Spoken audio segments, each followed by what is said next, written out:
All set? Yeah. All right, thank you. Call this meeting to order. We have a quorum. All 5 selectmen are here. Can we please rise for the Pledge of Allegiance? I pledge allegiance to the flag of the United States of America and to the republic for which it stands, one nation, under God, indivisible, with liberty and justice for all. Amendments to the agenda. Under correspondence, we have 2 letters from the DOT that should have been handed out about upcoming work in the town. And then under action and discussion items, we're going to add B. We've got 3 appointments to look at. Any other amendments? All right. Public comment. Seeing none. Consent agenda. Move we accept the consent agenda as presented. Second. Any discussion? All in favor? Motion carries. I'm gonna skip over action and discussion item A until the fire chief is here. Appointments. We have 3 requests for appointments. The one for Comprehensive Plan Committee is the last name Lenoir? Leon. Okay. And Brian Leon. L-A-N-O-I-E is how he spelled it. Lenoir. Lenoir, okay. And so Brian Lenoir is asking to join both the Comprehensive Plan Committee and the Planning Board. He would be as an alternate on the Planning Board. And then we have Kimberly Allen is being nominated to be an alternate member of the Historic District Commission. I move that we accept both appointments, both applications for appointment, or actually all 3, but both people, as presented. Both of 3 appointments. Well, 3, but one person is Okay. for 2. One person for 2. So. All right, second. Any discussion? All in favor? Motion carries. Departments and committees, code enforcement. Yeah. Remember the last one? Yes, I did. Real Don't make quick. it too brief, we're still waiting for Chief. Hopefully that'll happen. You're still in what? We're still waiting for Chief. Oh my God. How could this quick? Well, just, you don't have to. Killing read trees all here. of it, You're no. killing trees with I this. know we are. Oh, wait a It's minute, a just whole all packet. one? All one Oh. packet. Give us a packet Another here. packet. And a packet. Okay. Everybody got one? You got a projector. Got it, thank you. All right, so let's start off with the top. After my discussion with you guys about some signage and stuff for Runaround Pond Park, I got a hold of the folks at Royal River Conservation Trust, Alan and Kyle. Started a conversation with them about whether or not they wanted to get involved in supporting that. And we met with both Alan and Kyle. Ruth and I met with them earlier this week. Alan had informed us that they had a $5,000 grant available that was earmarked for municipal, what's the word I'm looking for here, for conjunction with working with the municipality on water access for some of their conserved lands along the Royal River Basin. So I got a follow-up today from Alan as a commitment that they are committed to using that $5,000 for a new sign for Runaround Park, doing something about the gate across the street and the small portion of road that leads to the dam, and any leftover funds might be utilized for a kiosk that they would like to have up to help with some of the land that they're developing for recreational use there that they have in trust. In exchange for that, I told him we'd put his logo on a sign. So the last couple of pages beyond that, there's a couple of ideas on the sign that I had presented to Alan today. They liked it very much. I like the first one. So I like the second one. Okay.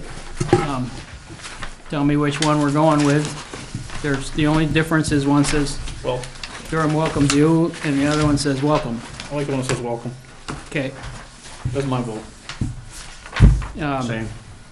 Yeah, me too, because you already got Durham on the The other one, yeah. picture anyways. So the lettering will be That's three, that's carved. enough. The map of the lake itself, the pond itself will be etched. The post will be carved with the contributors on it, and I'm trying to get a vector program for the logo for the town, so that's also etched in and they'll be painted, but it'll most likely be a cedar sign, the cedar post, so the cedar will turn gray, but the painting will stay vivid enough. I'm intending for the point on the sign, or the overhang, to point towards the lake. So it'll be two-sided, so you see it from either direction as you come by. The one thing I wasn't sure about is why we have a gate across the street at the pond into that little roadway that goes towards the dam, because you can only go in there about 30 or 40 feet. And then it's trees and stops. There's no way to go any farther, and I'm not sure why there We was. used to put cars in there in the 70s. Small Jeeps and everything and small cars used to go up They there would all just the time. drive them over the cliff into Oh, the that's no hole. problem, brother. That's fun. All right, so do we need do we need a gate there to be accessible, or can we replace that with just some, like telephone pole type bollards that would Growing up, I always saw not rocks be there. wide enough to allow a car through, but would allow. I think bollards would be pedestrian- fine. Boulders, All yeah. What about we got any big boulders? We'll have to ask Al, we got some big boulders that we could set there. Something kind of goes with the area. Well, that's what I was saying, if you took Yeah. like, almost look at like tree stumps, and they were different Yeah. heights and stuff, Yeah. and just kind of randomly set there, but were no wider than, say, 5 feet apart, you can still get a snowmobile through, or an ATV, or hiking through, but you wouldn't get a vehicle in there. Yep. And that would Cool look. on the kiosk is maybe do we have any like historic pictures of what used to be there? The mill and stuff? I have no idea, but we can look into some of that, which would be nice to sort of help, Heck of a foundation down there. because you could also Down do there. similar to what New Gloucester and some of those areas have done, where they take some of those photographs and descriptions of the historic stuff that was in a site, and they put it in a sealed display platform, and you can read about it, you can see the pictures and stuff like that. So over time, we'll work on trying to develop some of that sort of stuff, so. It looks like we're on a run for this, so it was good to ask. I also threw in here, there's a couple of pieces of information from MMA in regards to marijuana moratorium. And there's a sample, which is the sample that the town of Gardner had actually done, that we could look at. It's a little hard to tell. I don't think we need to do a special town meeting. There's a lot of folks that have put up a lot of work putting special town meetings together to start the moratorium. You do a moratorium, it's 180 days. It can be advanced for another additional 180 days by a public hearing from the board. It doesn't have to go back to another town meeting to be redone. So for you get a total of a year to give yourself a chance to develop ordinance. I don't see the emergency here, because the state is gonna it's gonna take the state 7 to 9 months just to get its act together on what the licensing structure is gonna look like. And I think that the planning board probably has, with careful wordage, all they need to just say, we can't really go forward with conditional use application on circumstances that we're not able to review the licensing process. You can't get a license. It doesn't exist. Right, it's not that, right, so it's not that we're not agreeing that you have the license standards met. There's no standard for us to review to know what it is that we need to do under conditional use. It may be worth getting some additional legal advice on that for the town, just to see what the town lawyers say, how the town may want to protect itself in that particular situation. But I'm not sure. Listening to the stuff that's going through the code chatter line, some towns are jumping on it, some are not. It doesn't seem like there's a huge hole to fall in, but I do think it's going to be important for the planning board to jump on looking on developing some standards as to what it is that we're going to do if having a total moratorium is not going to be an available option under law. So if you can't just say townwide we don't want it, we have to develop standards, we have to figure out where to put it, and that might be a good direction to shoot the planning board at right away, so that perhaps, if it does go some way soon, if we have to deal with it, we have something that's sort of site-specific. So, I think for right now, that's all I have. It's probably more than you wanted, but, Probably, so we're probably gonna, some of the lawyers are still trying to figure it all out. well, they don't mind taking their time on that, No, it's that's for cha-ching, sure. cha-ching. Well, I think it makes sense though for the planning board to at least start, working on what their thoughts are, because one way or the other, we're gonna have to have some kind of plan, allow it, disallow it, whatever it is, because we can have our own licensing, and my understanding is our own municipal fee structure as well. Yeah, in that's addition to correct. The state structure. Yeah, so- all the stuff's available under state law for the municipalities to determine what they need to do. You can do your own licensing and fee structure for whatever you want to do. Right. I think as far as,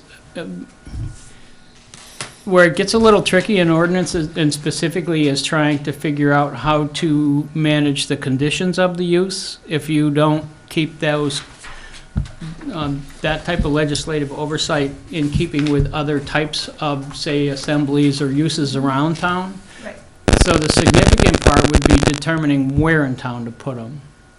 And that's one way that you can go, is there's only certain spots in town that should someone want to do this type of activity here, this is the spots that are available. So all of the other more standard uses in, traffic, driveways, parking, and so on would come under the most of the usual stuff. The other things you could do would likely be things like hours of operation, how close to schools and churches and municipal structures, some of that sort of stuff. And we've got some pretty savvy folks on the planning board that would know pretty well within the guidelines of state law how to approach that sort of stuff. Right, because at least my understanding is that the proposed statute that was as a result of the referendum keeps in place the same restrictions on distance from schools and all of the. Yeah, the setbacks from the those don't change. medical marijuana setup have been parallel there, but the municipality can increase them. Right. So this is one of those that does allow the municipality control to make them more stringent.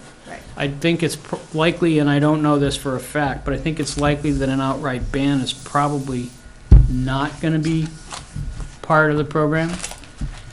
I don't know that for a fact, but it's a pretty difficult under state law to do an outright ban on a particular business, because there's a lot of room for lawyers to make boat payments and the arguments that ensue from that. So it's easier usually for towns to allow it with significant geographic restriction. So you've only got a certain spot in town you can put it, or something, but we'll let those guys figure it out. I'm sure they'll be good at it.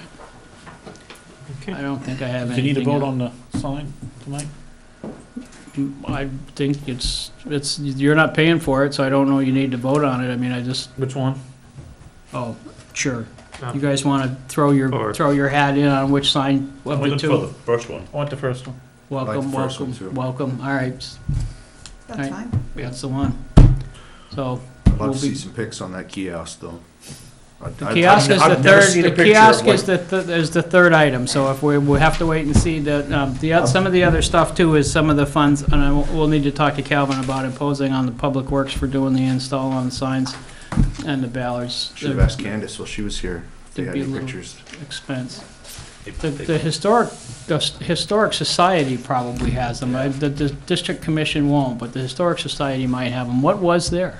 There was a a mill, Yeah, right? it was a mill. Yeah, Yeah. I don't know exactly what kind of mill, but that's what the dam was for. Right. And Right. if you walk along that area, I mean, you see remnants of old buildings, and there's foundations, huge granite block foundations down the road. Yeah. And I remember reading a little bit about that in Stackpole's book. There may be some pictures in Bryce Stackpole's and book. I used to do I'll have to look. archaeology I'm down not sure about that one. I think there may have been one of Plummer's, but Yeah, because he talked about that one too. I know I've seen a painting of the one up there, a picture of a painting, so I know there's something out there, but. yeah, the dam used to look a little different than it does now, Yeah. too. But Yeah. All right, Thank you. you got a sign for Runaround Pond. That sign is embarrassing now that we've got a high-class privy in there. That low-class sign. Thank you for high-class your privy. work in Wow. queuing all that up. You bet. Yeah, well, that part's some of the few times I get to have a little fun in my job, because the rest of it's not a lot of fun. Thank you. Thanks, Paul. Anything from administrator tonight? The first thing, actually, I just wanted to remind you guys, well, actually remind everybody, that we have to choose a recipient for the Spirit of America Award. I've kind of put it out there, and I was going to put it out there on the internet to see if we have anybody who wants to nominate anybody I thought that was already done. for the award. No, we're back at the beginning. Oh, We do, start over. it starts right around this time, yeah. Okay, so, yeah, put your thinking, think about it. If you want to put something on the web site and say, if you want to nominate somebody, email you or something, whatever. I nominate Paul Baines. So the audit's going along fine. And then the last thing is I have a request for leave. But it's not till the summer, but I wanted to, Denied. it's for 2 weeks, which is Denied, why actually denied, double denied. I wanted to bring it to you guys. Shred it. Start over. So it's from July 10th to July 21st. Absolutely not. And I will be out of the state, hopefully. And so I made it like so that off after the tax bills go out, but before they're due. So right in the middle where everybody's, just kind of clicking along. So everything should be good. Try to make it sound better than it is, don't she? Next item. Yeah, mix up. I move that we accept Ruth's request for leave. Thank you. Second it. Any discussion? All in favor? Motion carries. Because I'm not running again. Yes, you are. Okay, is that everything, ma'am? That's it. Thank you. Okay. That's no way to do it. Calvin? Freezing rain just started coming down. So your So- appearance here will be brief. Just checked the radar and it's I heard it was kind of in the southern part here an hour or so ago, so. coming from Portland through and Yeah. just started here, so. So, you can do quick? Yeah, I just called in a couple of guys to watch while I'm in here, so. I got stuck on that last one. I did the bridge on this last one, so. You did? Package for everybody, is it? One for each? Yeah. Trees. We'll say the corner down by Trees. the river over on the Shiloh end of town Go two that way. is much better. Thank you. Now that Well, you you're, get the whole packet. Full packet. the whole packet? Whole packet, Yeah, twice, okay. yeah. Give one more that way. Nope, they all No, I got think it. we're They all got one? Yeah. One more this way. Alright, give me one more. You guys know we got a projector, yeah? A what? Tree killing. A projector? Alright, go ahead. We like it. Roll on. Okay, so that, we'll put that aside, so. Put that one aside, put the packet aside. Oh, this is just for later on? That's just later on discussion. That's the 2 applications for the bridge grant, for the stream crossing grants. Okay.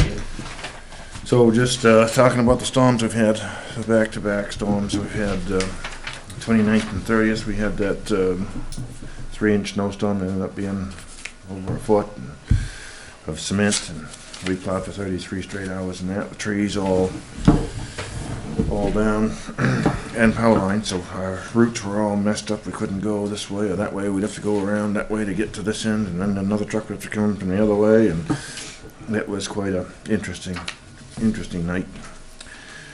Been cleaning up trees since then.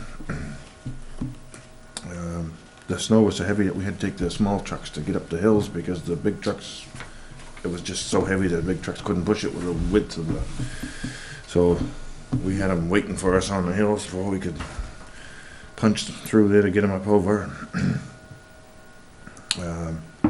6 inches per hour at times. I was out, I didn't know where I was, I don't know where I am. I'd see a snowbank and I'd be, okay, I gotta go this way, and I'd see a snowbank, okay, I gotta go this way. All I know is I'm between the road, I hope nobody's following it. And everybody else was on the radio saying, we don't know where we are, I don't know. So, I drove home like that in the past. It wasn't much fun. it wasn't snowing when you did it though, right? Oh, yeah, it was snowing. That time. So we got through that, and on the 3rd and the 4th we were treating out. It was pouring rain all night. We were out, and when it rains on the gravel because it's ice pack, it just accumulates and freezes and keeps adding. It was above freezing, so it wasn't accumulating on the pavement. But with a gravel road, it just keeps building and building. So we were all out.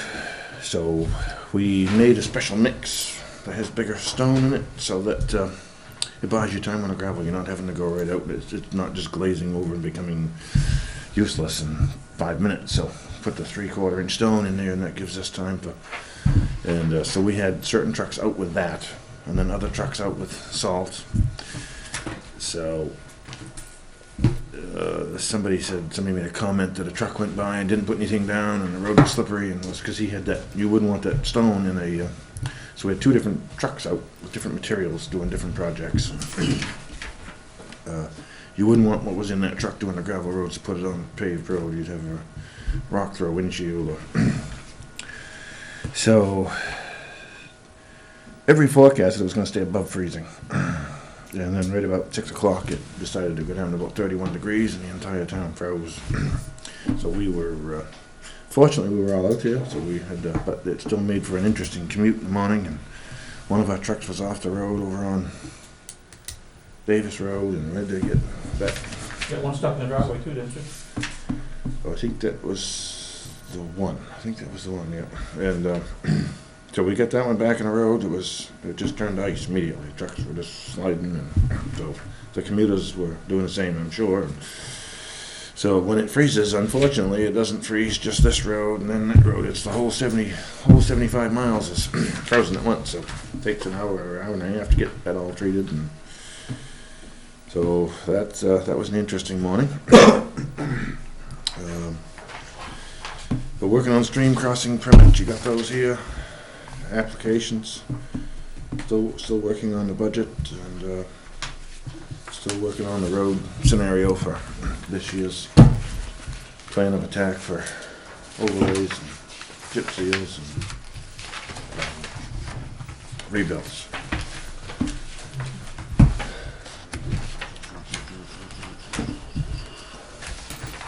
I made a copy for You can have mine, it's okay. Jan. I'm glad you're doing this for us, for me anyways, but I really don't need all this paperwork, to tell you the truth. I think Well- your judgment is pretty good that I know it needs to be replaced. There's a That's copy. just me talking now. You guys can look at all these permits. Well, I did it in black and white. I couldn't give you this. It looks a lot different in picture. It's color. I know what you're I doing. didn't want to give you. I know all this. As far as I'd be happy if you really wanted to get this to us, just send us send it an email. Oh, okay. Yeah. We ought to look into getting a cheap document cam that we could just hook to the projector, and you could show us what you had right on there. I mean, I know what you're doing, I understand that, but you don't have to go quite elaborate. All right. Yep. Yeah, I'll actually look at my email. There you go.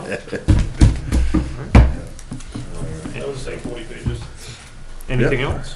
That's all I've got. Any questions for the? Still working on my project, getting those numbers to me, Yeah, right? I had that together somewhere in there. It's together. I just gotta. Okay. No, I know you're busy, I understand the storm and everything. Make sure you bring me, I want a copy of that too. Yeah, When you, Yeah, the you'll- numbers, I'll yeah, give it that's to what her. I figured so, but. Thank you. Thank you. Okay. Yeah.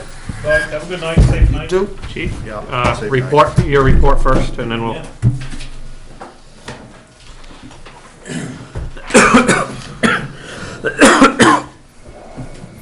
Nope, I didn't get a chance to do a elaborate written report, so I'm just gonna give you a quick overview.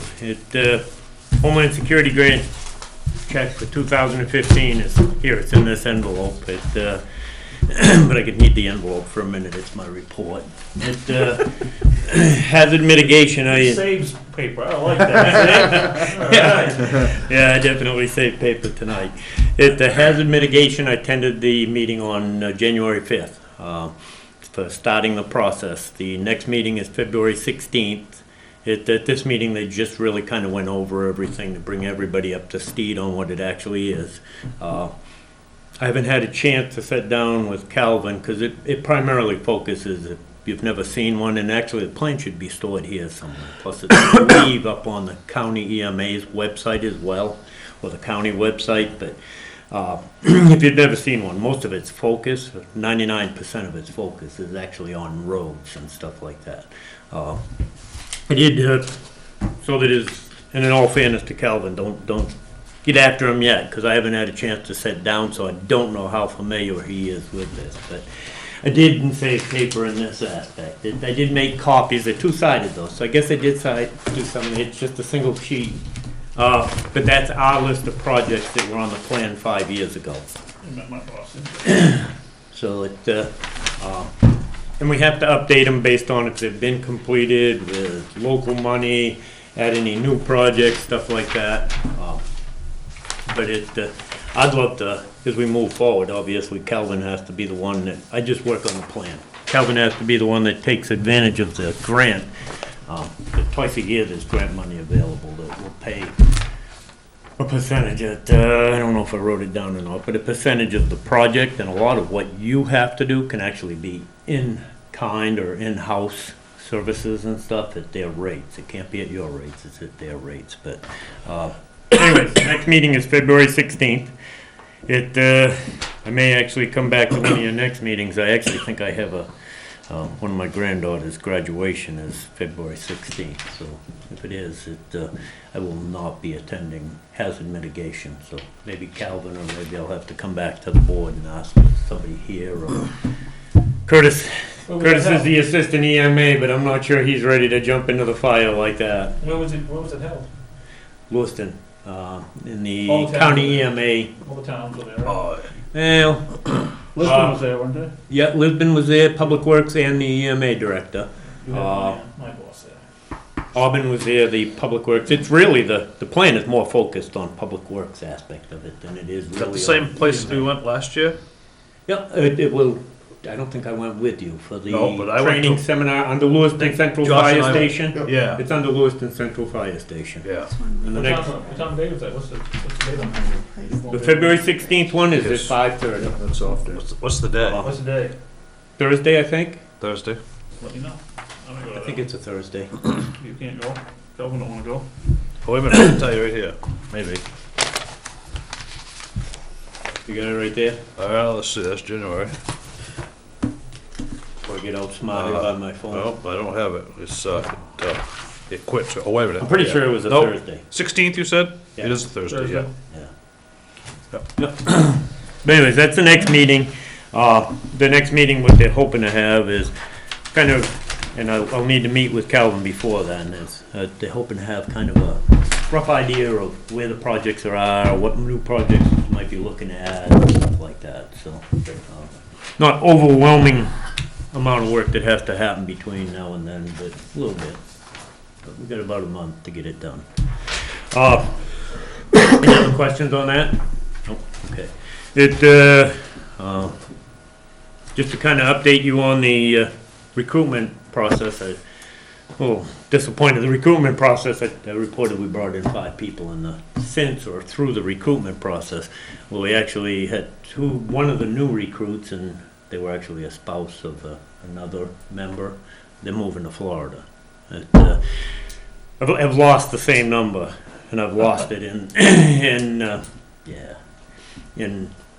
the historical aspect and the knowledge, because the other 3 are all want to retain their membership, but for emergency responses. 2 have moved to Green, and 1 is part-time moved to Sabatis, so I do have 2 more applications over there, so maybe there's a little glimmer of hope. So, that's it. Any questions? I have a kudos, I guess, for you guys went on a call here a week or so ago up on my road, and I ran into the people and asked how everything was going, and they wanted to make sure that they mentioned that they was very happy with the service they got. They actually plowed the driveway and shoveled the walkway, because none of that had all been done when this all happened, and they was very happy and very impressed with the service and how it all went down, so Yep. kudos to the guys and girls. Yeah, well, thank you.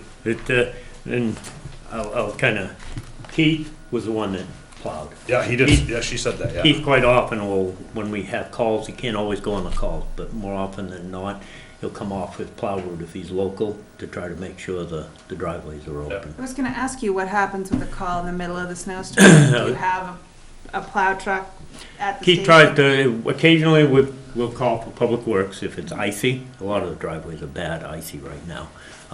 Call for Public Works if it's icy. We had another one similar where car was off the driveway. Tried to make it up a hill. I made it up the hill, but I went to use the on-spots. I've since had the M-spot service because the on-spots didn't actually work coming back out with the rescue. And I had the uphill, so I wasn't quite bad. They had the downhill where there was no control left whatsoever. So, usually Keith will try to, if at all, and I usually have my plow on it. We've had a chimney fire going back in time on the Rabbit Road that it was just snowing like a couple inches an hour. Keith plowed one lane and I plowed the other lane so we could get the fire trucks into the chimney fires. Yeah, we did shovel the path. Yeah, they was very happy, they wanted to make sure that they mentioned that. They was Well, thank very you. impressed. So. We asked them if they actually called us just to get their driveway. Keep That's that in not an ad to get it done. No, he's doing fine.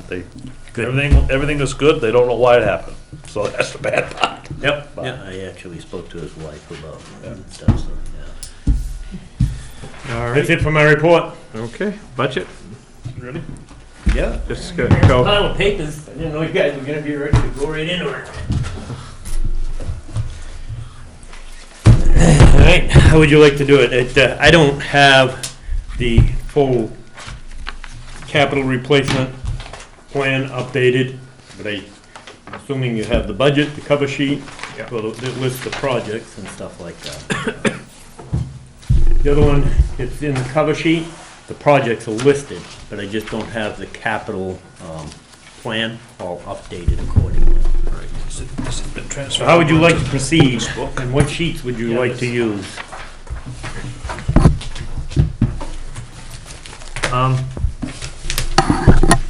I think, Check, yeah. if we do the one-page sheet that we're used to, but we can refer to your, Breakdown? Yeah. yeah, Okay. to your breakdown when we have questions and so on, but we can just kind of go down through and see what we've got. Okay. I'll focus on the requested versus the expended last year or the budgeted last year. Last year, starting off, the chief's pay, it was 57.5. It was based on 53 pay periods, however, so what the current request is 59,236, and that's based on the 52 pay periods with a 5, once it's reduced to 52 with 5%. Labor, that primarily focuses on not pay increases per se, otherwise than increases that happen because of the minimum wage increase. So there's really no allowances for additional hours. If you remember our system, it's a building block system that's based on a labor rate that's actually currently below minimum wage. And I'm kind of surprised, because was last year our highest call volume ever? I know, I'm surprised that we didn't expend more, Yeah, because I expected we that. did more with less. Yeah, because That seems to be the trend. is that due to the fewer people responding to? Yes. Okay. Yep, which, it's good financially, but it's also dangerous. Sooner or later, we're gonna get somebody hurt trying to do things they shouldn't be doing with smaller numbers. I think I've reported to you before, on the daytime calls, it's not unusual for me to be the kid in the group. And it's a sad state of affairs when our emergency services depend on a kid that's in my age. I'd like to think I'm young and spry, but still got a few more miles, I guess. Is but- that, so, Yeah, but anyways, actually, that kind of shocked me as well. But the other side of it too is a lot of the increase in call volume was focused on rescue calls, which rescue calls tend to take fewer people in the first place. is that the line that the stipends come out of as well? Yeah, actually, that 94,528, that is the stipends, that's the part-time pay and the hourly pay. I just wanted When to, we break down the budget, the only thing that's separated is the chief's, in this yeah, category. I wanted to highlight that you would put in for a 50% increase on the assistant chief EMA Yep. one on that line. Yeah, referring back, Gets a bit better set up. Deputy chiefs last year were 1130.16 for a stipend. With the increase, it made it 1186.67. I think we talked a little bit about this when we did the position and stuff, and it serves as, basically he started getting the assistant EMA director, which was the same as the deputy chief stipend. But with the assistant chief's position, I have him focusing on a lot of the operational management of the department and stuff. So he definitely has a bigger workload than the two deputy chiefs, as assistant chief and assistant EMA director. Yeah, I just wanted to make sure, I agree with the thought behind it, because it is a more work on that position. I just want to make sure that we highlighted that it was there. Yep. Yep. I don't know how much you want me to focus on the support and benefits section. The health insurance, is an increase there, and obviously with any of the FICA, I think actually the FICA and the main retirement system, both of those went up a small amount this year in the percentages. As far as I know. FICA wouldn't. FICA still 6.5? FICA's still 6.5. Okay. But anyways, workers' comp, it's just reflective of the number that I get from the office and stuff. Operating expenses, utilities, which is really CMP power, it's our power bill. We budgeted $52.80 last year, we spent $48.36. So I put in for $5,040. I think I want to see a little bit more history before I'm ready to say that, but we changed some of the lighting at the station, not all of it, but we changed some of the lighting at the station, and I don't know if some of that, the time frame lines up about right for the reduction in the power bill. So I don't know if some of that's reflective of some of the lighting changes or not, but I'm not comfortable at this point in telling you that it definitely is yet. But if it holds true for next year, I think that category, and there's supposed to actually be a decrease in the utility rates, or has been a decrease in the utility rates. So I actually think next year I'd be a little more comfortable with saying we could go a little lower with that line. But anyways, I requested $5,040 on that line. Propane. Throw back my other sheet.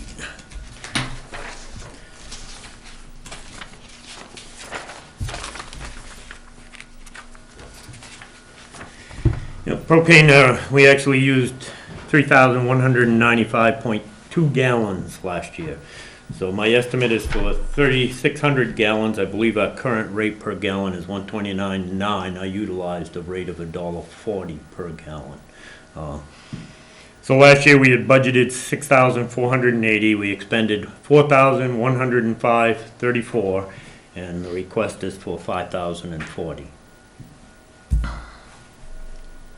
Building maintenance. Last year we had budgeted $35.29, and then we ended up spending $71.4703 in that account line. Couple of items there. I didn't change that. Couple items there.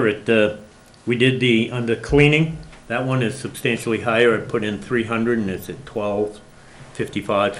And that's reflective of the $1,000 for the waxing of the station floors.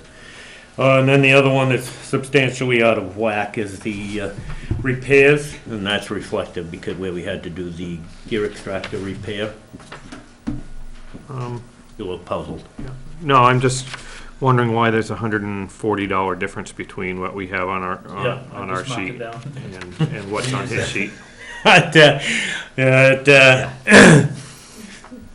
Coding errors at the bottom line, we generally, Come pretty close. yes. Okay. This is a little bit more than what you said. Yeah, Not you mine. 140, you said 741, 7142, right? 714703 is, it's on his sheet here. Yeah. Yeah, so, okay. We'll see where it ends up. Yeah, we're very close in numbers. It just, sometimes it's coding errors, sometimes it's oversights on my end. You know, I can tell you with it, I'll let you find it. There's one or two others that we don't agree exactly. A lot of them we agree exactly.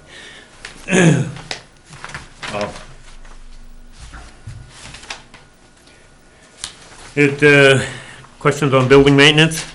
Nope. Equipment maintenance. Equipment maintenance, we budgeted 34.5. We expended 40,089.13.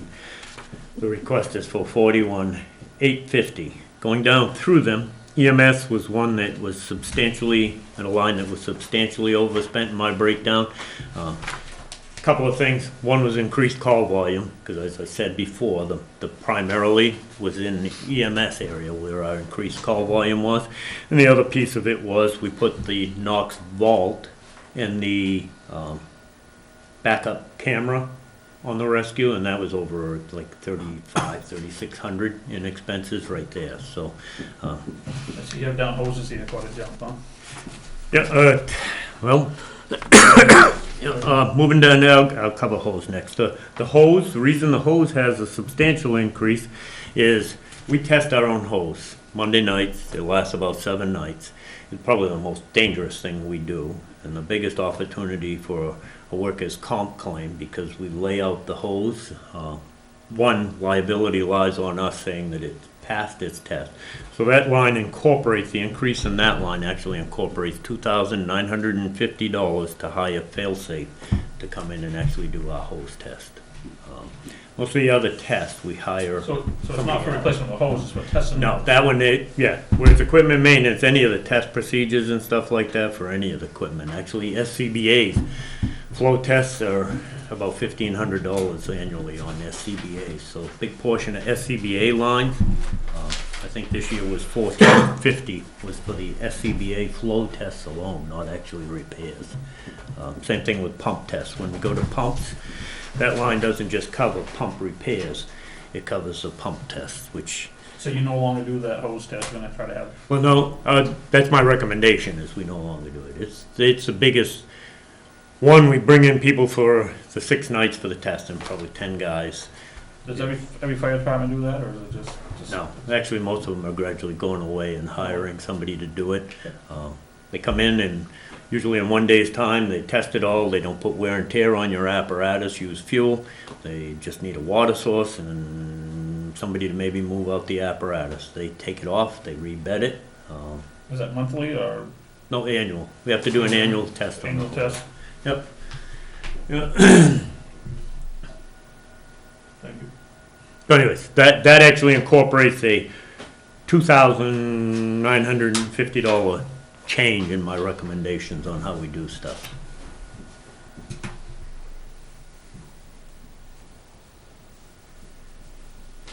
Any of the others with SCBA's, as I just said, 1450 was SCBA flow test. So really, when you look at what we expended last year, there wasn't much of that was expended actually on repairs. One of the things I'm running into with our SCBA's, this year's grant request went in for trying to do SCBA upgrades. We're currently got it built into the budget, doing a rotation on turnout gear.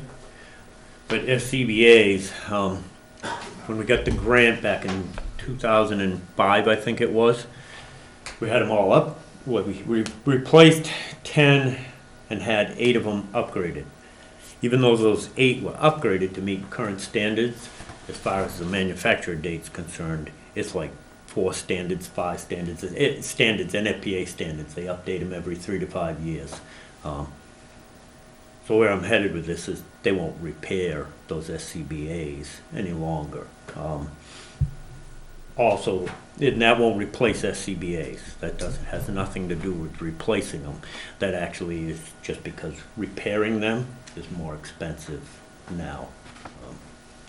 If I can get them repaired, which I can't get them all repaired. So I have put in for a grant, and I tried to really do it up big time this time around. So hopefully we're successful, because otherwise the next piece I'm gonna have to come back and talk to the board about is, well, how do we develop a system? Do we do a lump? I've never been an advocate for just replacing everything and 10 years later doing it again or something like that. The grants made it happen that way, and that's why we have everything coming due, like on our turnout gear. Most of it's 10 years old. I'd rather see us replace like 4 sets a year. I'd love to get a grant, but I'd rather see us replace 4 sets a year, every year. so Oh, that and we it's- budget for a couple sets of turnout gear Yep, every yep, we're year. good with it. The gear, if we continue supporting it down the current path, we're okay with the gear. It'll take us a while to play catch-up and get squared around, but in 6 or 7 years, we'll be squared back around with the turnout gear. My statement was more that we're heading, unless I manage to get a grant, we're heading that way with the SCBA. So that's actually why that line's increased, is because of the age of them. It's becoming more expensive to repair them as well. How expensive are they to replace? Uh, Ballpark. Yeah, it's definitely a ballpark, because I did get a Right. price quote for the grant, but I don't, it was, a few months ago. I want to say they're around 4,800 for just the SCBA. And then you're gonna have 2 cylinders and a face piece, so you're talking 7,000 or 8,000 for, per SCBA. We have 20 of them over there. Don't know if we really need 20, but the other side of it is, if I have a seating position that could require an SCBA, I have to have an SCBA in it or take the seat out. Actually, the ladder, when we got it going back in time, we removed 2 seats just so we didn't need to have that many seats, and so we took 2 seats out of it just so we wouldn't have to equip it with those additional SCBA's. Too much? No, that was, Okay.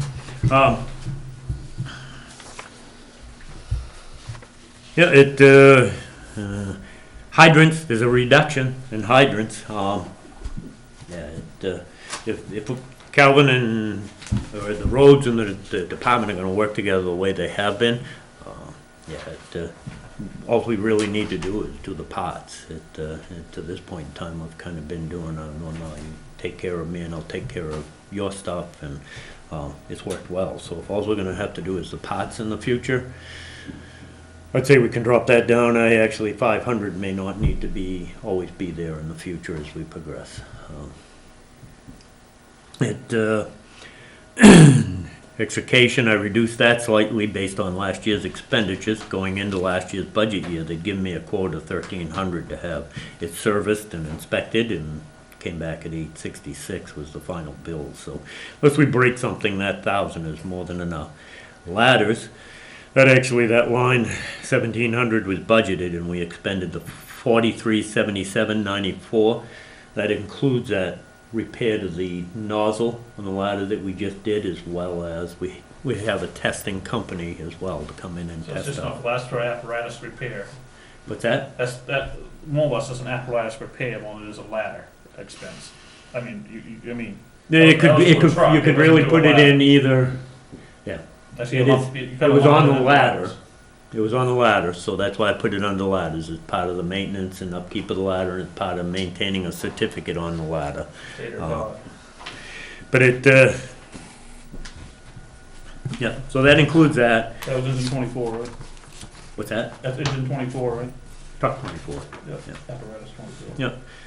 That's not, that 4377 is not that whole thing. I'd have to go back and look to tell you exactly what the ladder test costs, and we had one other ladder that we had to redo some rivets on, but that was it.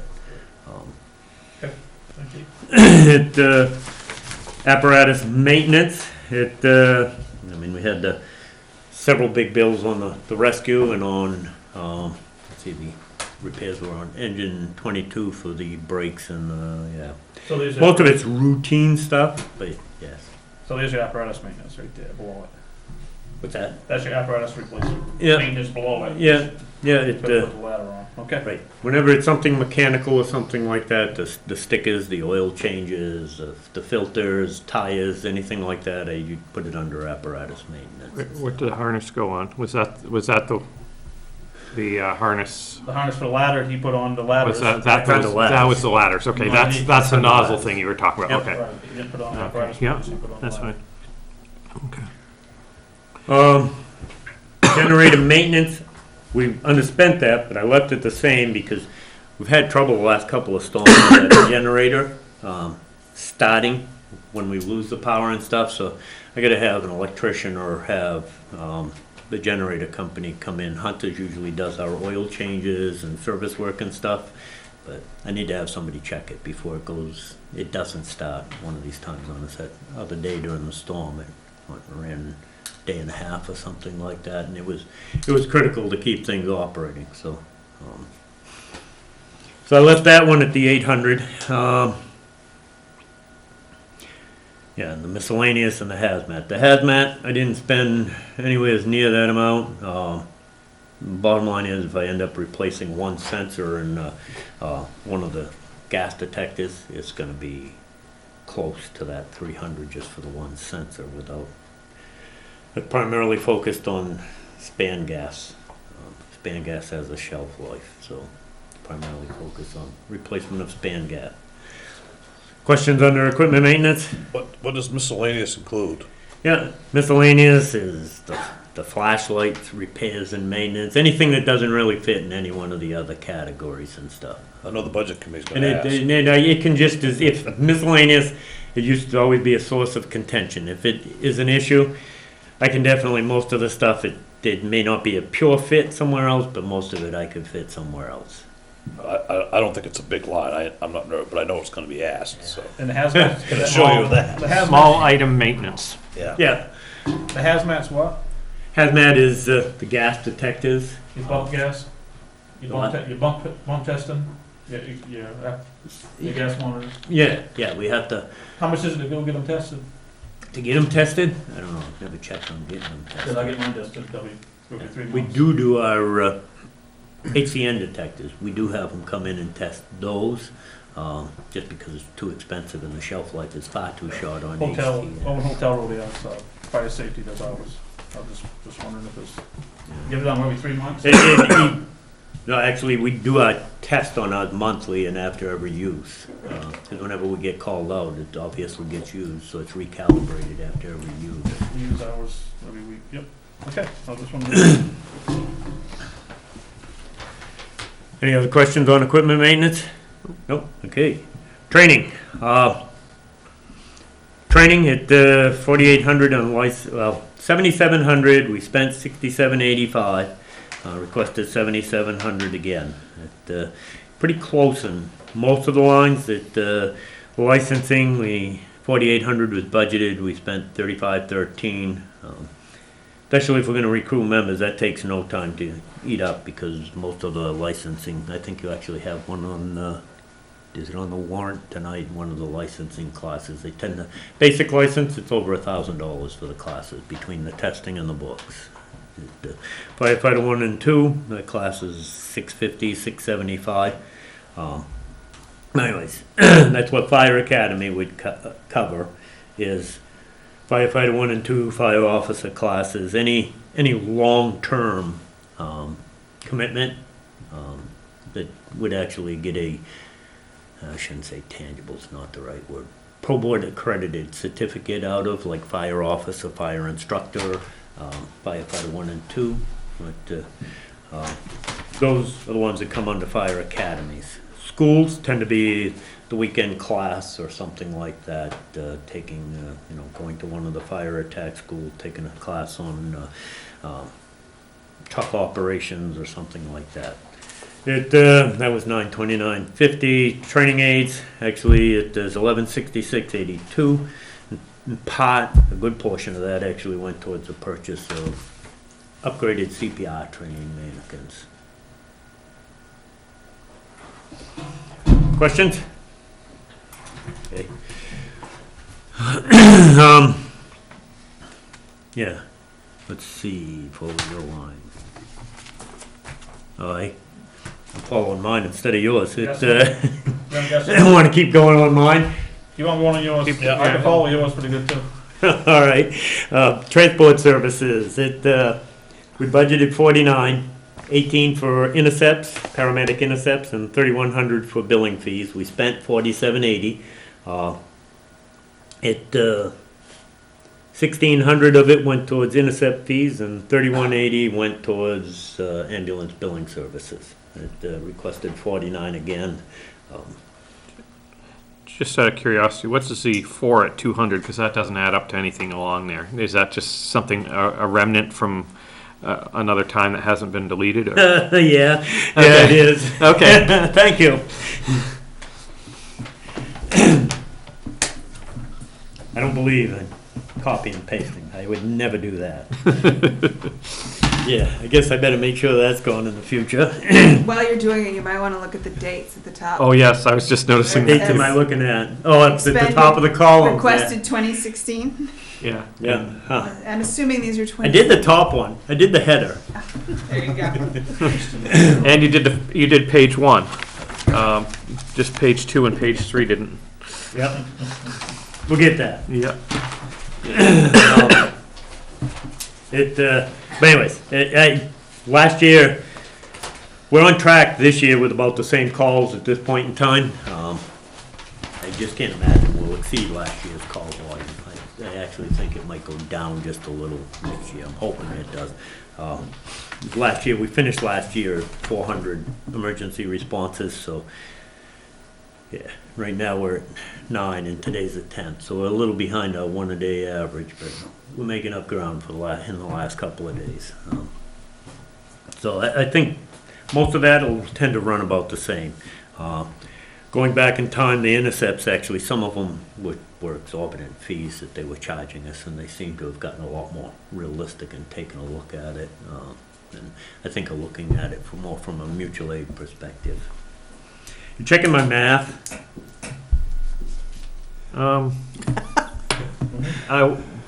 Only because something wasn't adding up something wasn't making sense on something, but I was trying to see if I It's could all answer. formulas, so Yeah. it doesn't mean there's none there in the formula. No, I I guess whoever was doing this for me didn't change the D's at the top. was actually seeing if I could answer my question before Okay. before I had to ask it, but I'm ahead of you, so right now. Okay, I'm on the fuel line, so. Oh, okay. Yep. Little fuel, did it add up? I hadn't gotten to my calculator yet. The fuel, Yeah, last year we had 4,000 budgeted. We expended 3609. It was based on 1,687.3 gallons of fuel. The request I asked for $2.70 a gallon. I don't know if I don't know where it's gonna go. I was Right now, I hoping think it's our going last down, bill but don't was- appear to be, does it? Because I was looking at, only spent 3,500 and you're asking for 4,860. And so if I calculated it out, you paid an average of 209 or 210 this last year. Yeah, this last fuel bill was $239.9. So it's gone up, okay. And if So you you're, check the store, the pump price at the store, I actually think is $269.9 or $259.9. yeah, gas has gone up quite a bit too, so, Yeah. okay. So that's just planning that it might go up, yep. I know my fuel bill this last diesel fill up, the price per gallon, I can pull it if you think it might be a question, I can pull it to have the information for the next one, but we were down pretty good when I figured last year's budget, and I don't think I brought last year's budget, but when I figured last year's budget, we were down, the price of fuel was down pretty good, but it's up probably 30 cents, 40 cents over what I actually calculated. So it's a good thing we did well at the start of the year, because we were over what I budgeted are we- at the end. Are you still purchasing and getting the gas credit, or are you? Yeah, Okay. I don't, no, we don't turn in for a fuel Okay, tax. so you're going through GP No, cog or? No, it ended up that the effort of going through GP cog versus just staying with Down East, they were taking my state fuel tax off, which if you look at GP cog prices, once you do the Right. rack price and a reasonable profit and stuff, Yeah. you're playing a game of maybe 0.2 of a cent or something like that. Down East had it straightened out. It took me a little while and a little bit of going back and forth with them, because actually they were, probably 3 months, 4 months out of one of the billing cycles that I didn't know they were taking fuel tax off, but they were taking fuel tax off, and I submitted for our tax credit, and they gave me the tax credit. And, so we had to get that squared back around. But no, they're taking the state tax off. Okay. My numbers add up? Yeah. Okay. And it's because, I mean, we're looking at a 60-cent increase over the average that we paid last year, so that's why the difference. That makes, I don't know if 270 is a good number to use or who not. knows, I yeah. struggled with, I actually initially pumped in 260, and then I drove by the store and saw the price on the pump, and it's So like, say that's cutting it close too, yeah. But So that's, yeah. dues, last year we budgeted 3886, spent 3828. This year's request is for 4,045. It primarily focused, some of them went up, some of them went down. The only two that we hadn't paid, we paid them actually last year, was Cumberland Chiefs and National Volunteer Fire Council. I see on this, if I remember correctly, too, last year, we didn't do we didn't pay the fire chaplains one last year either.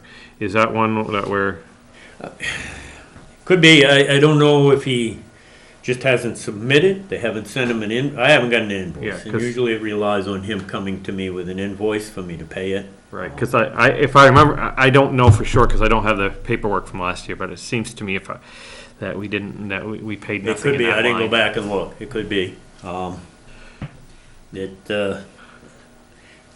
If we're concerned about it and it gets cut, I'd cut something else if I have to, if he comes to me and asks. So I'm sure knowing him, 50-50 chance, he's paying it out of his own paycheck. And just, I can't imagine he let it lapse. And what's the I see there's Androscoggin FF and Cumberland Chiefs. What are, what are they? Did the firefighter associations for the county. Yeah. But actually, Cumberland Chiefs, Androscoggin doesn't have a Chiefs Association. I have a Firefighters Association. One of 2 or 3 counties that it's a firefighter association instead of a Chiefs Association. It's just an organization that really provides an opportunity for news, information, the exchange of ideas, concepts, and stuff like that. Okay.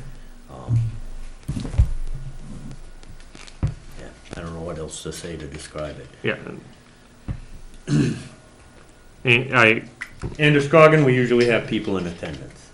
Cumberland, we rarely have people in attendance. Mutual aid, we do more mutual aid with Cumberland than we do with Androscoggin. That's the only reason we became a member and actually I'm sure you guys run into it in some of your activities. Most people don't realize that Durham's actually in Androscoggin. Most people think Durham's in Cumberland County. no, I know the difference. I know the difference from the car. Yeah. The blue light's going. Yes, most people from Durham know the difference. But a lot of people from actually in Androscoggin as well. Some of them even think that we're in Cumberland County. I can't imagine you guys don't run into it. I run into it periodically. It's rare, but Freeport and Powell. it's because of the combination with the school, that's why they think that. Yeah, well, not even that. Actually, a lot of my stuff, like the forest fire classes, days and stuff, and the forest fire zones, we're actually put in with a coastal plain. Well, And I it, think a lot of our historically, stuff, at one it's point Durham was part Well, of it. Androscoggin didn't become a county until about 1854, and we were part of Cumberland before that. See, we were. All right. Any other questions on dues? Nope. Chief's expenses, budgeted 25, spent 25.92. It requested 29. Mileage was at 19. Spent 21.79, so requested 22. The only one I really changed was the expenses. Besides that, What does that I- cover? the mileage or No, the Expenses. expenses actually would cover, like if I go to one of the conferences or something like that, would cover my registration fees or my lodging or something like that if I end up staying overnight.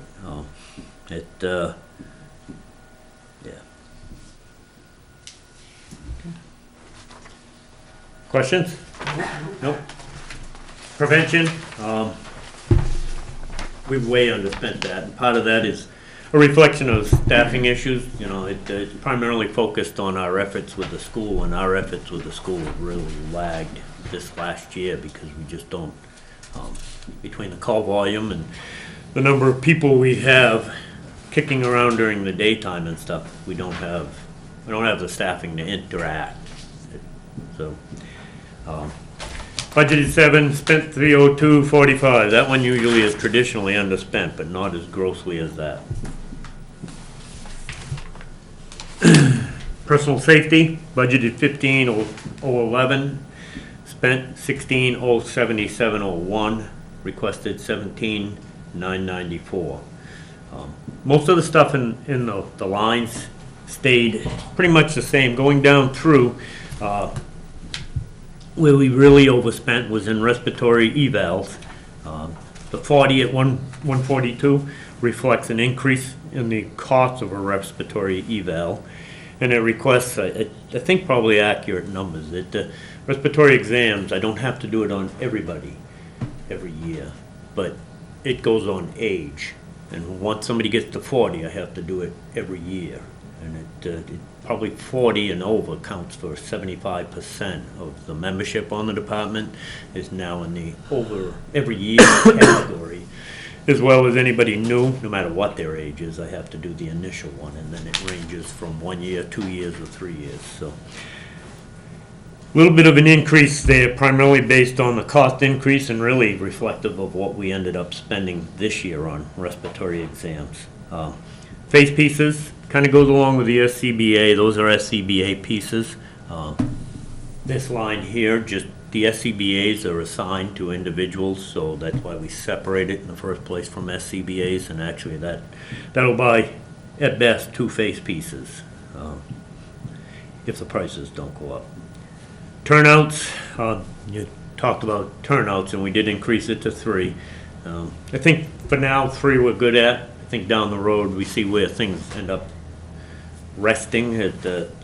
Maybe we should consider 4 to try to maintain the system, but I think if we get it 3 or 4, somewhere in there, should consistently maintain the gear replacement so that we're NFPA standards again.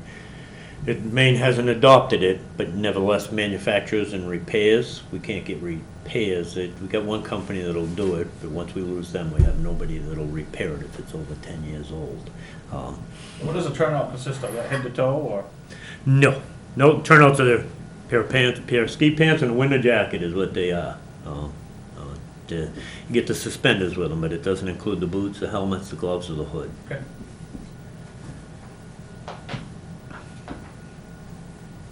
Questions? That's why the gloves, spinners, and helmets, and That's boots or hoods are all on a separate line. Yeah, and those tend to be items that Yeah. That's what, I was thinking it was all part of damage. it. Yeah, they tend to be items that get damaged as well. If you think about your own personal lifestyles and stuff, and if you're working with stuff, the things you tend to damage, the gloves, Well- boots. I can understand boots because of the sizing, but the money, it doesn't look like any of the money that was budgeted was spent. Would those be the kind of things that you would just like have No. a couple No, pairs If you in look the up above, closet? where it says in case? turnout, and I used to square this off, it's not squared out. I generalize because it's too hard for me to separate it. I can separate it if you want and try to figure out what went to boots. But $7,022.30 was spent on that It from there includes all of down. it, okay, perfect, that was, I should have included that in my explanation. I used to do a big dark box there showing that, no, that was all encompassing. So that encompassed all of those. So we did spend money on those. Yep. Dispatch, we budgeted 23,220, spent 22,346. Requested 22,440. Business phone, we had budgeted 2,100, and it was actually 17,3315. I used the most recent bills that you negotiated and ended up reducing that overall cost. That's probably the biggest actually, I think it is the reduction in that line, and reduced that to 1320 based on the phone bills. That, start of last year, I think we were budgeting close to $200, I think, for phone bills.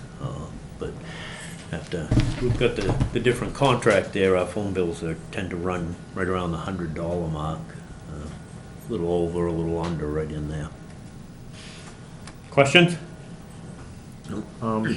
We haven't heard anything from Lisbon yet, whether they're looking to increase the contract price or whether they're even looking further. They're looking further out. It's new selectmen, so they're at a meeting, I think, next week on maybe looking to. I know. Would that happen within this budget year? What are they looking to do? Looking to. see if Get rid of the it's- comm center? Yep, Yeah. that's not gonna go away. That's gonna stay every day, every week. Yeah, like we both know. Sooner or later, they will lose there. Where they didn't build and expand, you got two choices in emergency communications. You either get big or you go away, one of the two. So where it didn't build and they've been gradually losing towns, inevitably, I think they'll end up closing the doors and they'll probably actually be dispatched by Androscoggin, as well as Durham will again. I think there's a workshop next week on that. I kind of hoping with the change in people over there that maybe they'd forgotten about that cost increase, because I haven't seen anything. And I haven't seen anything from the sheriff's department talking about a cost increase either, so just kind of hoping both of them just forgot it. The new people usually look That the should hardest. have Let that been- dog lie. That should have been included with the county budget, somewhere in there. I haven't seen anything. You haven't seen anything, I mean, the budget's been approved, and so that was, the PSAP amount should be in that. You could probably contact Larry Yeah. and find out, yeah.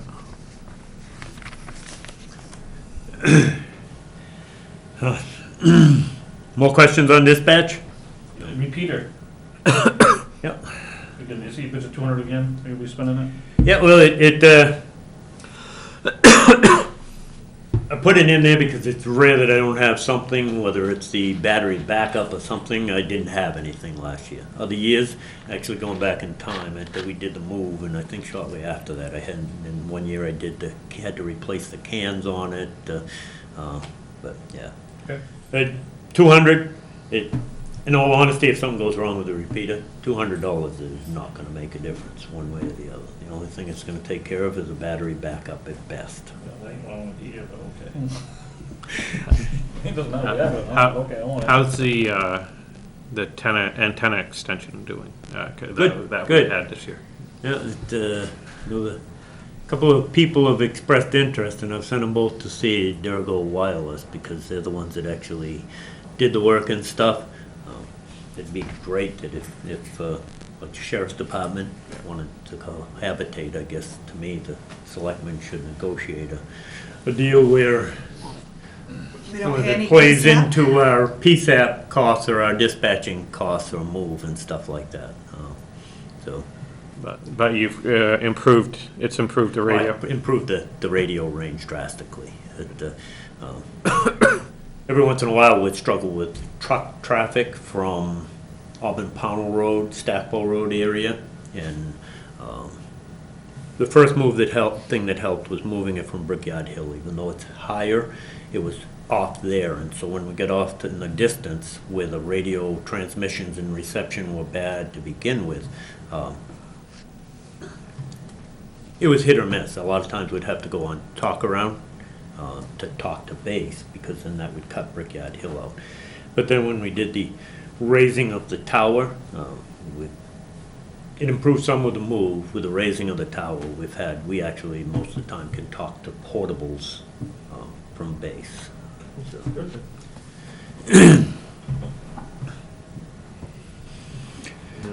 Okay, supplies. Budgeted 4575, expended 471162. It requested 4575. Most of the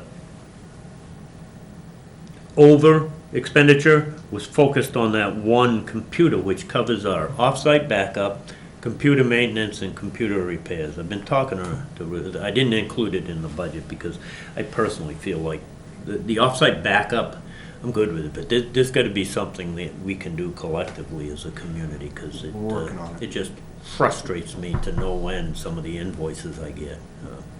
Started the year off, and I think on New Year's Day, I got one invoice for 120, another invoice for 12, and another invoice for my offsite backup for 27, and, yeah, so there's already $200 spent in that line. I would have to talk to Burgess, but I mean, because we're the same entity, I mean, the Burgess backup could go right on their computer and it would all be one bill, I think. So I'd have to check. I don't know if it's a difference because it's a different site or what, but I mean. You're going to be, you're beyond me. I'll send him an email and I'll make sure his quotes are still good, but I mean, I hope to add some money to the IT line this year because it's ridiculous and I don't have time for it and we're way outdated. Yeah, It should so I be didn't, there up. I didn't increase based on that because my thought process was, is worst case scenario, I'm gonna call them up and tell them, no, don't do anything except for the offsite storage unless I authorize it, period. No, you know, I hate to do that because I need to maintain the firewall, I need to maintain the virus software, especially with the IMC and the interface with Lisbon, but, The contractor would I think hoping to that's look at ridiculous. would include hours in it, but, you know, I would like to leave the money that's already in the line and add the 10.5 to it, because that way, if you ran out of hours in a month, you could still pay them their rate to come out and do whatever they had to do. well anyways, I went back to my original numbers just because I can't justify that, so I gotta figure something out on that. I just haven't had time to actively address it and stuff. This would include remote support too, so I mean, they could call and do it right over the phone. Yeah, you know, and this, one of the issues we're running into is we run 2 laptops for our EMS run reports, and this doesn't even include doing anything with the EMS laptops and stuff, so I actually need to bring those into the mix at some point in time, so.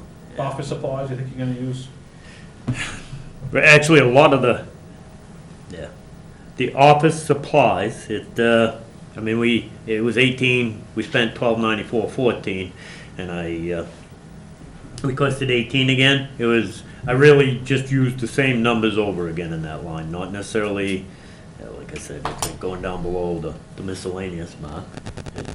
It had 300 and we spent 389.7. So I didn't increase the lines based on the overage within the account line, and I conversely didn't decrease them if we had an underage in that account line, because we were actually over, in our overall account line, we're actually over.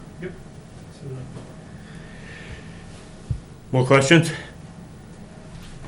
Workers' comp. Again, it's just based on the number. I'm assuming it's based on your updated. This number's not correct. This, the number that you have here is quite a bit. Yeah, it is. He knows. It is. Yeah. If you, But we have the for that correct, number, you need to refer to. we have the correct spreadsheet. number in our sheet, yeah. And I actually went back and updated mine.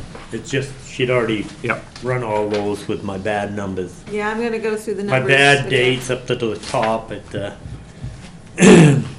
but anyways, the correct number should be 19,779. It was budgeted 17,110.73 last year.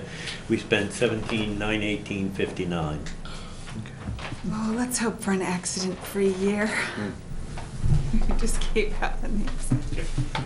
All right, and so for the capital improvements and stuff, Want to go over the cover just- sheet, or do you? is that what yeah, you- I'm looking at that right now, yeah, just, so, I see fire station is done, we don't have any, we've done our last payment.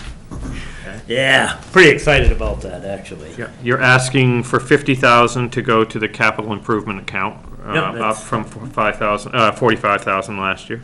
Yep. Quint payment, which is the same. Nothing for work at the fire rescue this year?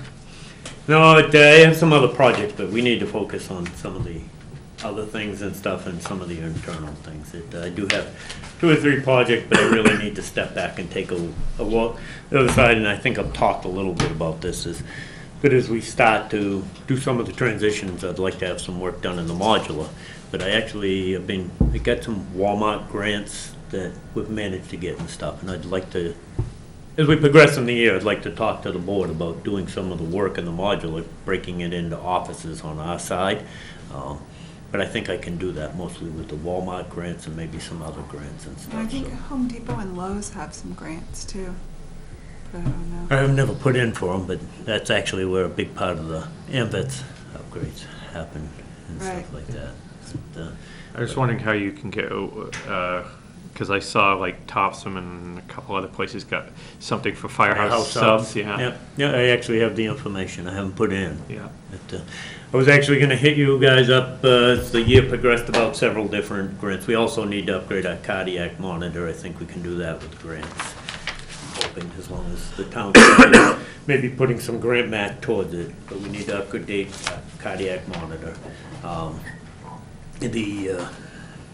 shoot, now I'm losing the other, modular, the cardiac monitor, the risk services recent, my intention is to put in for risk services grant. The Are You Done Yet email or something like that? Talked to Ruth some today about it. I'm gonna get a hold of Lance and then I'll follow through with the rest. I just wanted to make sure everybody was good with me. We've had those open hose beds since 1984, we've had at least one. And we gotta spend $1,200 because somebody doesn't know how to pack hose. They're not in Durham, in another community. Is that 1,200 per truck or 1,200? No, 1,200 collected. Yeah. To me, it's still a waste of money. Waste of money, and it's not even based on a standard. And we were not due for an inspection either. I'll turn off his remote access and he won't get I'm it gonna back. take the until he realizes. welcome sign and turn it around at the station, and that's what I'm telling them, is the welcome sign's gonna be turned around the other way when they're in the area from here on out. Speaking of grants, do we need to add funds to the grant match Probably, yes, account this yes. year? I know we haven't for the last few Yeah. years. I can go get the figures if you want to talk about it, or Well, we can we can wait. talk about it whenever at that point. They know the chief has a lot of grant activity potentially planned and stuff that he's looking at, and I want to make sure that we have the grant match funds available if he does all the work. And, Because the other one we're trying to write, and this one's really, I think I talked some about this one. This one's really competitive, and it's for staffing, it's very competitive. The Fire Act grant is competitive, but this is, I'd give us about 1 in 100 chance of getting it, but if you don't try. and then one more thing you have is you are asking Yeah, the coming back apparatus is for there. the replacement of of engine 22. There was actually 2 items. There was the apparatus, and then there was my recommendation on, hopefully our coverage. Yeah, Not fixed. So, yeah, one more for the, that relates to the capital improvement plan. Yeah, this one down the bottom was Do I not capital have improvement. that? This would be something that, You should. Go back to the, it's like. Oh, the end of that. It's in there somewhere. I think I got all the dates So, on the cover page. Just out of curiosity, how does this number relate to the number we had last year? It was 74, so 12,000 more, 12,000. which I didn't think was bad. I was kind of surprised at the numbers. We got, We just wait one more year. That's and like 3%, we'd yeah. have the Quint gone, right? No, Quint's By for payment. by the time our first payment came for this engine, yeah, the Quint would be gone. Yeah, well, it says Right now, if we for, get this machine, I will have 2 payments, one on the Quint and one on this new machine, on 2018. right. 2 more years. Got 2 more No, years no, on the Quint. We'd have to- but your payment doesn't happen until 2018 if we Right. get the truck Right. this year. If we waited one more year, our first So- payment would be to Our 2019. last payment on the Quinn is in 19. 19, okay, so 4 or 6, yeah, so next year's 5 or 6. 19 is 6 or 6. So we got 2 more years. Yeah. So it won't be till no payments on the Quint 2020. Right, and, And I'll be honest with you, you guys are gonna, well, yeah, whoever's here, they're gonna have to switch their tune and just say, nah, because the rescue, by the time we Yeah. get, before we get to 2020, I know, we're the bumping the rescue. rescues do And too. the rescue repairs are they're starting to That already seems that's go already past, down. Yeah. past general maintenance repairs, so, as we progress. So to me, this is almost crunch time on the engine. If we're gonna back off on the engine, then it's crunch time, probably next year the focus. So what you're trying to say, if this engine goes through, you're gonna be looking for a new Yeah, EMS part of the- within- yes, within that's part 2 of or the 3 years. capital plan. That's right on the capital plan, yeah, it's always been part of the planning. in fact, most of the planning, you're usually paying for at least 2 pieces of equipment Simultaneously. The only way you're gonna maintain is because of the fleet number of of 6. If you pieces. figure 6 years of payment, if you're gonna maintain a fleet of 6, unless you only do your replacement once every 36 years or have some extremely big payment, you either gotta have extremely big payments, replace every 36 years, or you're gonna have to do two simultaneously with a fleet of 6. Well, we got 2 departments to do that with now, too. Yeah, I fully understand that, No? Okay, so now, if you want to just kind of go over on the back of this one about your, Yeah. And this is the one going back to The the sticker shock. conversation that I hope even if the board is not comfortable, and the budget committee has taken a position on it, that it'll at least go to the tax base, so I can make sure, if nothing else, they understand the situation. But this is actually based on our staffing issues and our call volume issues that I talked earlier about. We'd had 9 responses so far this year. Every single one of them is between 7 a.m. and 5 p.m. Only one of them was on a weekend. The other 8 are on weekdays. For the most part, we can take care of, and I've sat down and discussed this with the deputies and the assistant chief and with the membership. We're doing okay for the most part, making sure the evenings are covered and a portion of the weekends, but the weekdays, as I said earlier, I'm the kid on your weekday crew. We need to do something, because we occasionally, we've actually had the closeout of last year, at the tail end of last year, we got an onslaught in and around the Christmas time frame and just after. We actually had 3 real early morning calls not real early, about 6 o'clock in the morning. We couldn't staff those 3, so we ended up turning them over. Which is definitely an option, and we don't let them, especially based on the call, we don't let them sit there and fester, let's see if we can get somebody to come from Rumford and maybe staff this call. We turn them over pretty much by the end of the second tones if we don't think we're getting somebody and stuff, or we'll base it on availability, but we need to do something to fix that daytime thing. And if you think about our demographics for the community and the people that buy in the community, most of them are second, third time home buyers. Plus, they talk about Maine being an aging population. Look at Durham. We draw people that are Aging. yeah, if not already aged. Right. So we bring in a population that actually requires more of the service during the daytime. So these are my recommendations for possible fixes. Option 1 obviously is my preference. It's the most expensive, but to me it would be the best opportunity to be able to say, well, no, the odds are good this system will not fail. It could, any system can fail. There are little gaps here and there because it would be bringing on 2 full-time firefighter EMTBs. They would do staggered shifts. How you stagger them really doesn't matter. Their average work week would be 42. 1 week they'd do 12-hour shifts during the day, 6A to 6P or 7A, 7P, whatever worked really for the job market. Ideally, we should be trying to cover like 4 to 6, 4 a.m. to 6 p.m., but that's not going to work in the job market. So, and it throws us all out of whack on a 42 because we're allowed to do a certain number of average hours with firefighters and not pay overtime. So those last 2 aren't it. Overtime, it's almost like a salary job because their average is 42. They work 12-hour days. 3 days, 1 week, 4 One week days. they're going to work 4, and the next week they're going to work 3. So their average work week is 42.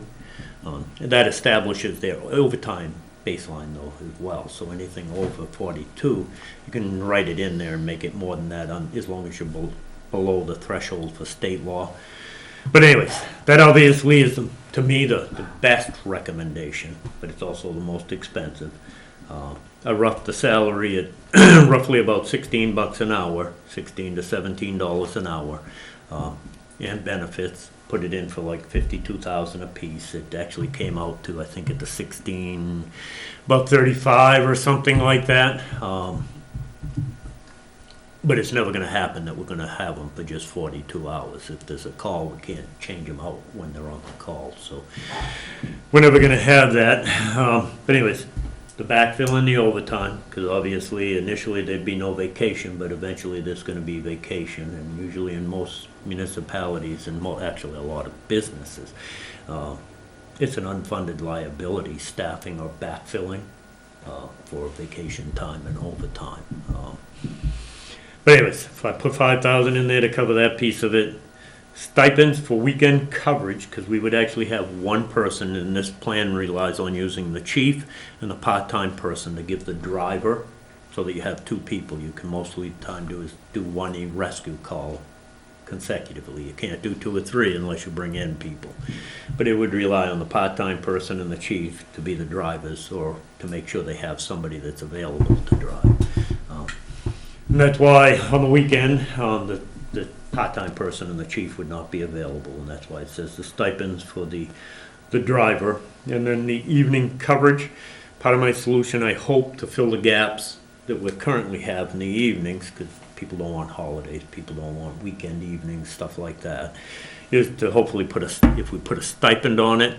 I think if there was a small stipend saying, if you're willing to sign up, and we're going to pay you $25 to make sure you stay and you cover. A lot of departments have tried it, and it tends to work for the most part.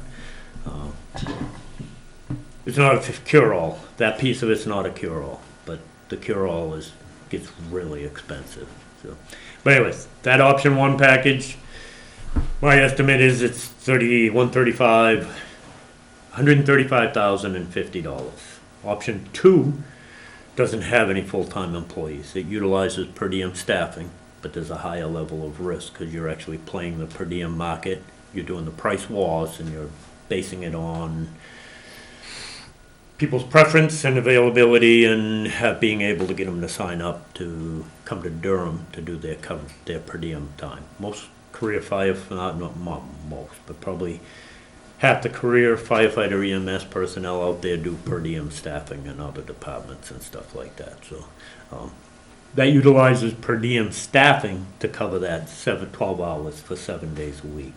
Still uses the department for the driver on the weekends, and it still uses the department stipends for the evening and stuff. But we've lost the benefit package is really the biggest part of what you've lost.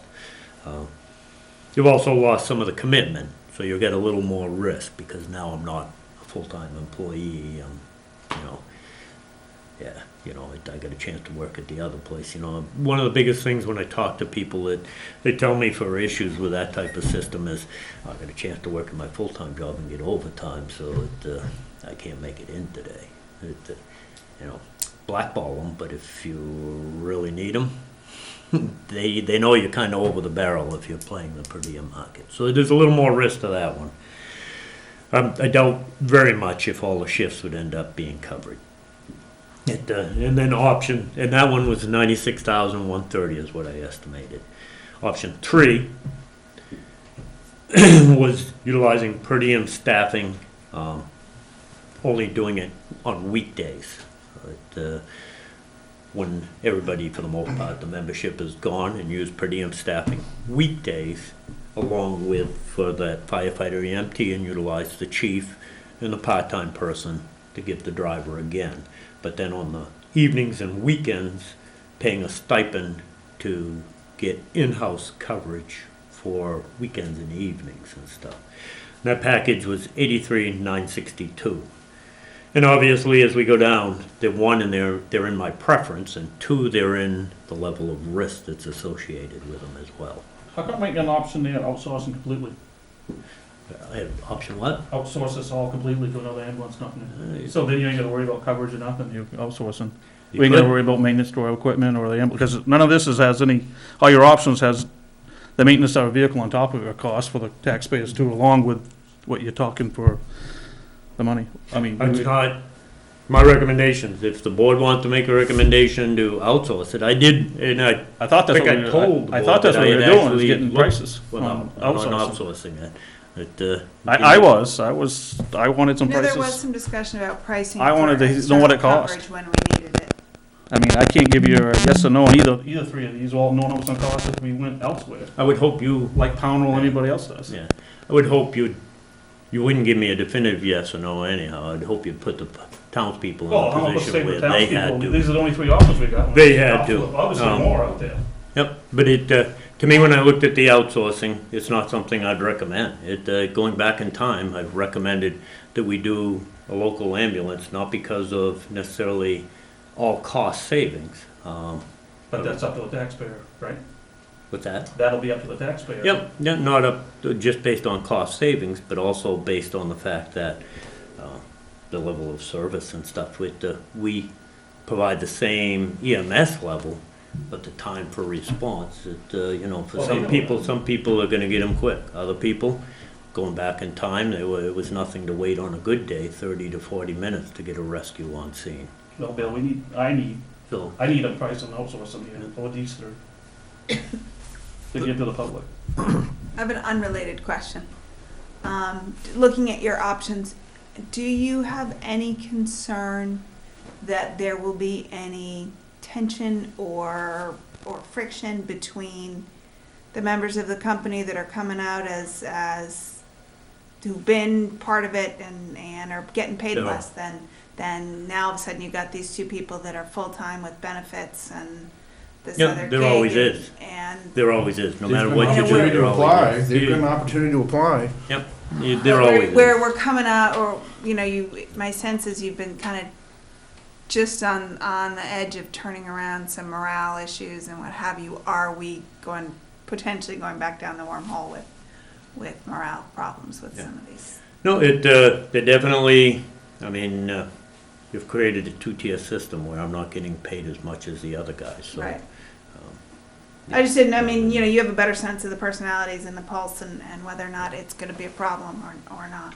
Do we have a way to report calls by time? Yeah. Yeah, we actually, I went to run the report, and I didn't come out, it wouldn't run the numbers correctly. I was missing calls, I was missing times, and, so anyways, we've got a call into IMC, and they're trying to get it straightened out so that we can actually run the report. We primarily run about 60 to 70% of our call volume, maybe even a little higher during the day. Actually, going back to my report, 9 calls, the 9 emergency calls, there haven't been any of them that have been evenings. It's all been between 7 a.m. and 5 p.m., and there's only been 1 on a weekend. So the vast majority of the membership is not kicking around town. This option one, just for clarity a little bit for me, is, it says salary and benefits, and they're gonna do 12-hour shifts. So if there's a week that one of them's working and it's a holiday, is it double time, or do they reschedule that holiday some other time when they're not working, or how do you do that? We're on option 1. Yeah, Yep, no, holidays and firefighter schedule don't matter. If you luck of the Right. draw. If you get a holiday, it's the same. So it's just another tricky rate day of pay. Unlike most business, it's the same rate of pay. It's just a, that's what I was wondering. yeah. Yeah, and then if the board wants, I can get a price quote if they're willing to give me one. I'm not gonna guarantee you they're gonna be willing to give me one, but I'm not putting my stamp of approval on it. That's fine, it's up to the The taxpayer. board wants to put their name on it. I think it's, Put mine at the top of it, I don't care. Yeah. I want another option for the taxpayer to have besides these three options, which just means employ more people and spend more Well, money. there is one other option too, status quo. Yep. So, None of the so, above. so we've got option 1, option 2, option 3, we've got status quo. We could look at outsourcing too, but I also remember when it was outsourced and how long it could take to get things here, and, It was bad.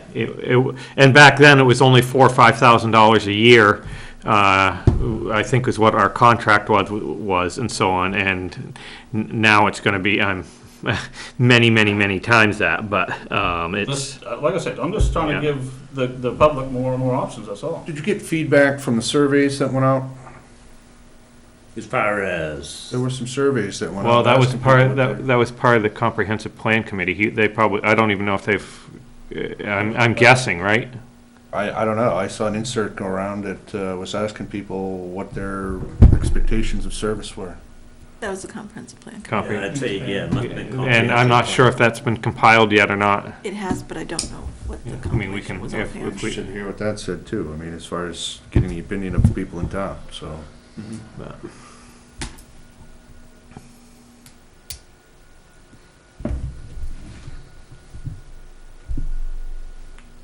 Any other questions? Do we want to go down through this, or we do still have an executive session we need to do tonight? Well, I think we got the gist of it, that way Yeah. kind of go down through and decipher it a little bit more. So I am not available next week, but I don't want to hold up this process, so if you want to have another meeting next week to start going over some, or look at some of the new ones or something like that, I'm all for that, because what I know, we heard from the budget committee that they'd like to get this early February, and right now we're not, there's only 2 more weeks after this left in January, so. Is Calvin ready next week? He said he'd be ready by next Tuesday, but if he's not, I could be. Get one of it done anyways. Next Tuesday. Yeah. 6:30 or 6? 6 is good, yeah. Okay. All right. So I guess if you want to digest this, and you can work, if you're going to go down through and line by line on the fire department one next week at all, though, please let the chief know so that he can be here as you go down through. Well, I think if we're gonna go, I think we should look at the other ones first, before we go over this one again, if we're Right. gonna do that. But, yeah, I just want to make sure that he knows when it's Yeah, going yeah, to yeah, happen. yeah.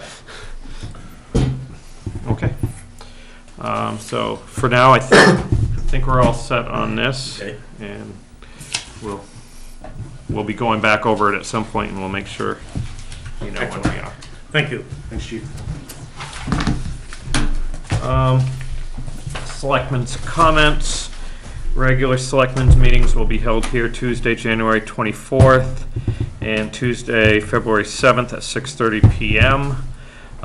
There will be a special budget workshop next week, which would be the 17th at 6.